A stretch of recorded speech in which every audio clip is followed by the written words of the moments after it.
Hi, beautiful people. Today we're talking about Sean Feucht's super spreader event, which I attended in downtown Los Angeles. I'm here to confirm what I've suspected all year long, which is that Sean Feucht is full of... and I've got the videos to prove it. You can hold that Bible all you want, but you are not living it, because if you were living it, you would be concerned about the least of these. Before we begin this mess, Happy New Year to all of you. I want to thank the God is Great community for all the love and support that you've shown to me and to each other. You are all magnificent, and I intend to make this year one of continued compassion, education, and love, love, love. Also, let's be honest, I would have drowned financially in this pandemic if it weren't for the support of the amazing people on Patreon. If you'd like to support this channel monthly, Patreon is a great place to do so. You'll have access to Valentine's birth video as well as a monthly Q&A session with me. And of course, please continue to pre-order On Her Knees. Many of you have been asking, yes, there is going to be an audio version of the book. I'm recording it this month, and I just cannot wait to share On Her Knees with all of you.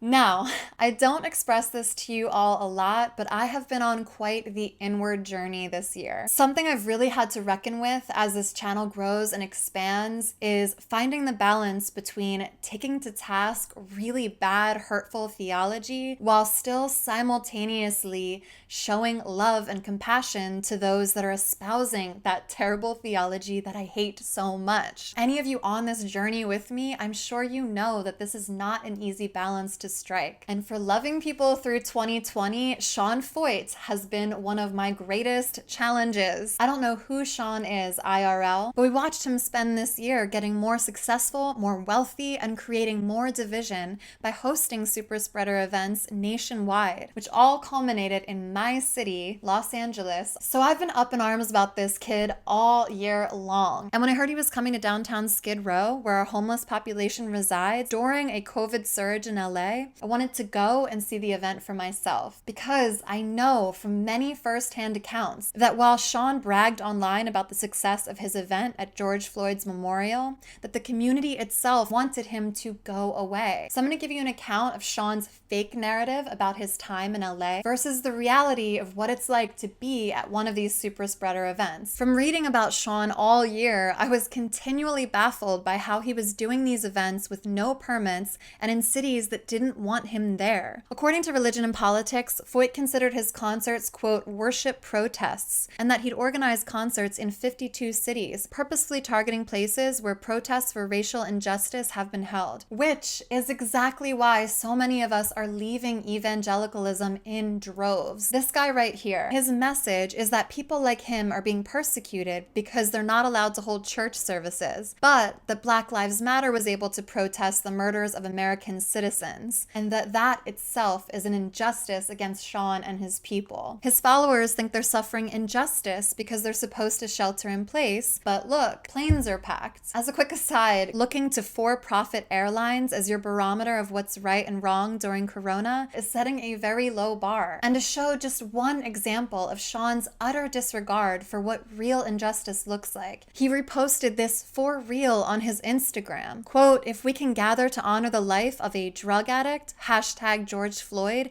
we can gather for Jesus. So Sean wasn't afraid to vilify those who suffer from addiction on his Instagram, while setting his sights on downtown Skid Row, which is one of the last two remaining homeless communities in America, and yes, is home to many who suffer from addiction and mental health issues. And let's take a brief moment to address, I know that not everyone believes in the reality of COVID, but because we're talking about Sean Feucht specifically, it's worth noting he does believe COVID is real. He just thinks his music, which truly sucks, in Instagram commenters' words, not mine, is more important than sheltering in place. Sean cites a 99% survival rate as his justification for touring during the pandemic, but that currently equals 348,000 deaths. Now, because I am practicing compassion for Sean, I took a moment trying to imagine myself in his shoes. What if I truly believed that in 2020, the balm for loneliness and heartbreak would be to gather together and worship Jesus? And assuming Sean isn't evil, maybe this is how he he sees it. But that behavior brings me back to my mission trip years. Many of us evangelicals are coming to terms with the fact that our temporary outreach, our trips to third world countries, served our egos more than the communities that we just dropped by. You can make an emotional plea through music. You can get someone to cry and say they want Jesus in 10 minutes or less. But reality is not that neat. And when you leave, that person is still in need. Many of us progressives know that the work of healing is hard. Sean wants these instant miracles, the signs and wonders that bring attention to God, aka Sean in this case, who's really the one getting attention. He even lies and fabricates the narrative of instant healing, while the true advocates of the homeless, those working day in and day out to help those on Skid Row, were begging him to cancel this event. And let me ask you, what kind of person ignores the community they're supposedly trying to reach? Why wouldn't Sean's people call every city and ask us what we need instead of forcing themselves on us? Which reminds me, we all know that the church has been terrible with consent, and Sean's actions are no different. Sean's version of the event in Echo Park was that his team has, quote, endured almost every form of opposition in 2020, including this demoniac in Echo Park. And I'm obviously never advocating for violence or destruction, but what's missing in Sean's narrative is that this person freaked out because many of us, myself included, tried desperately to shut down these events. The LA Mission itself, run by Reverend Troy Vaughn, who is formerly homeless, expressed disgust for Sean's events, calling them, quote, self-serving and idolatrous. So December 30th, I drove to Skid Row to see Sean for myself. I obviously have a baby and a family to protect, so I had no intention of leaving my car, but luckily I got a front row seat anyway. This is the mess I drove into, which looks very different from Sean's glossy Instagram. Pastor Stephen, known as Q, of Church Without Walls, preached in the middle of a car blockade which Skid Row activists organized to protect the homeless population from Sean. Q writes that the Row's goal for the last 14 years has been to serve those in need, feeding people both spiritually and physically. From my car, I saw around 10 to 15 people from Sean's camp, some masked, others not, with no Sean in sight. Apparently, he was staying in Malibu and never showed up. Sean claimed they were pepper sprayed, threatened, and assaulted, but no eyewitness account has verified this. The owner of Mad Lab Coffee called Sean out on this lie, saying, "I was there, bro, and this didn't happen. And if you don't know which narrative to believe, go and do the research." I myself found zero evidence to back up Sean's claim. To the contrary, his people were being divisive and attention-seeking, from standing around doing apparently nothing, to getting unmasked photo ops with the homeless, and even forcing exorcisms on people. Again, church, let's learn consent. This applies to sexuality, but it also applies to when people want to be prayed for or not. Then, at waterspider_ on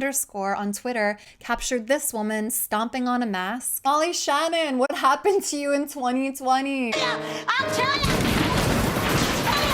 I'm kidding, but Lord. And for Sean to say his people did anything but antagonize this community and its advocates is a blatant lie, and Sean, you know it. Money, fame, and clout do not equate to God's favor. You can have all three of those things and still be doing the wrong thing. Author D.L. Mayfield put it best when she showed up for a Sean Foyt event herself. Amos 5:23-24. Away with your noisy hymns of praise. I will not listen to the music of your harps. Instead, I want to see a mighty flood of justice, an endless river of righteous living. And that to me is what progressive Christianity is all about. And that's it. Please like, subscribe, share with your friends, donate to my Patreon or Venmo if you can. I love you all so much. Happy New Year again. God bless.